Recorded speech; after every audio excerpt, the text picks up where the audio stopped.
Assalamualaikum warahmatullahi wabarakatuh. Perkenalkan, saya Faisal Amri Manurung dengan NIM akhir 92. Di sini saya akan menjelaskan tentang tahap proses turunnya Al-Qur'an. Al-Qur'an sebagai kitab suci umat Islam diturunkan oleh Allah Subhanahu wa taala melalui perantara malaikat Jibril. Nah, Al-Quran juga menjadi pedoman bagi setiap muslim untuk menjalani kehidupan di dunia ini agar kehidupannya lebih terarah dan terhindar dari perbuatan dosa. Nah, Al-Quran itu tidaklah turun secara sekaligus 30 juz kepada Rasulullah SAW. Akan tetapi dia terbagi menjadi tahapan-tahapan, yakni ada yang diturunkan sekaligus dan ada yang diturunkan secara berangsur-angsur. Nah, tahap atau proses turunnya Al-Quran itu ada dua macam. Tahap pertama ialah Al-Quran turun secara sekaligus.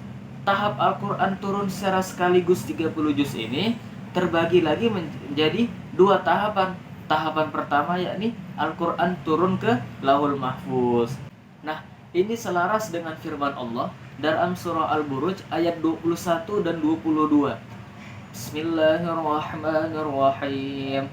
Bal huwa Qur'anun Majid fi lawhim mahfuz.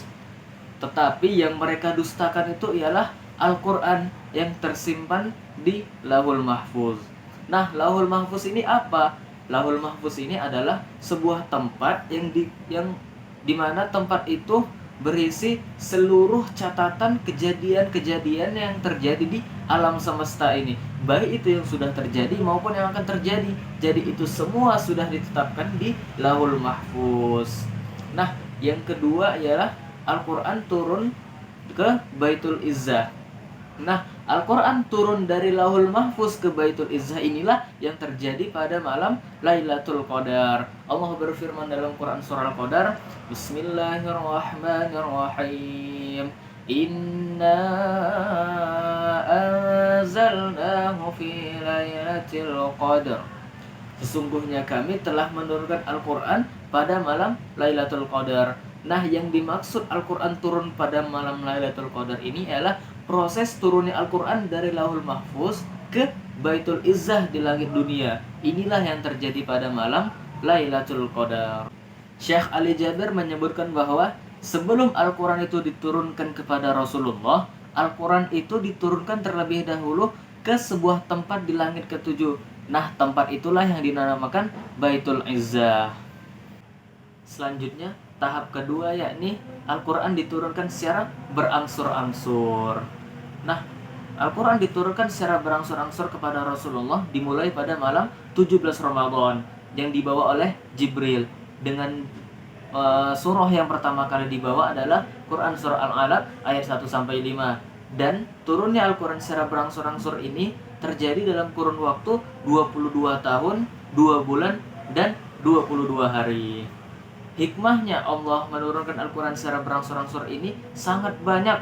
Di antaranya ialah yang pertama, agar para sahabat tidak merasa terbebani dengan hukum-hukum baru yang dibawa oleh Nabi Muhammad SAW, dan agar para sahabat mampu menerima secara perlahan hukum-hukum, beban-beban, taklif-taklif yang dibawa oleh Nabi Muhammad.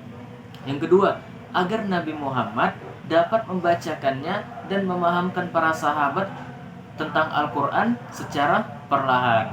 Nah, yang ketiga, Al-Quran turun secara berangsur-angsur itu berdasarkan kejadian yang sedang terjadi. Misalnya seperti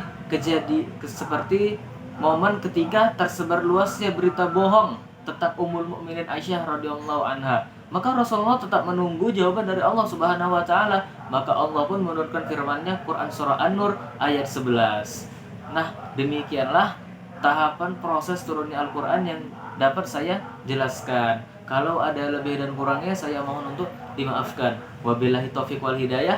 Wassalamualaikum warahmatullahi wabarakatuh.